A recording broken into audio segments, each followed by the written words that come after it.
pystynyt. Niin, Se ei isähän tietysti. teki kaikki pasassit ja Joo. se sai 8 keskiraveista ja lisätyistä Aivan, EMissä. just näin. Et mä näen, Joo. tällä on ihan sama niin kuin mekaniikka. Että Joo, se on aika paljon kyllä se isänsä näköinen. Oli vielä kattelin jotain kuvia netistä siitä isästäni. sukupostissa on kyllä niin huonoja kuvia, että mä toivon, että kukaan ei katso. Ai ja se, mun Joo. se vaan niinku googlasi sen nimen, että sieltä Niin. tuli kyllä jotain niinku Okei, ihan kiva. muitakin kuin sukupostikuvia. Joo.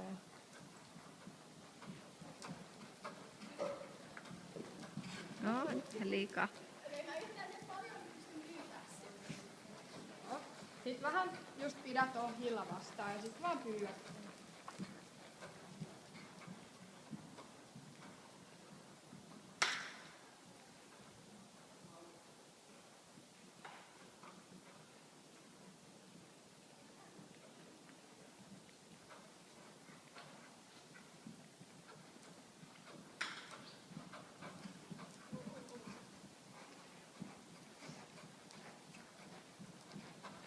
Sitten on just tärkeää, että se on niinku kivan tuntunen sieltä edestä, kun sä lähet siihen keskiraviin. Niin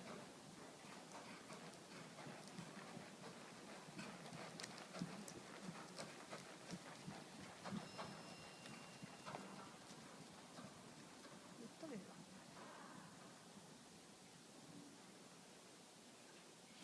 Oli vielä niinku pikkusäännössä ehkä vähän liian varovainenkin, että sillä on ollut ihan hirveän vaikeita ja kuumia poneja ennen tätä. Niin. Ja, ja se on niinku, tiedätkö, oppinut ratsastaa sillä lailla, että se niinku, ehkä vähän pelkää aina alkuun, että ennen kuin se sit uskaltaa niinku, ottaa jonkinnäköistä tuntumaa ja otetta. Että, Niin.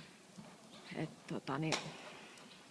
Dudukin on niin sellainen tosi ystävällinen yrittelijä. Niin sit on, se joo. koko ajan vähän tarjoaa. Aivan. Mutta mä huomaan, joo. että sitä kyllä ehkä vähän silleen just jänskättää, kun on uusi. No totta kai uusi paikka ja Mutta uusi se on ihminen. kyllä ihan vaan ratsastamalla rennoksi. Niin se Nimenomaan, joo. Niin ja sitten kun on muutamia kertoja ratsastanut ja saa niinku vähän sitä yhteistyötä. On joo.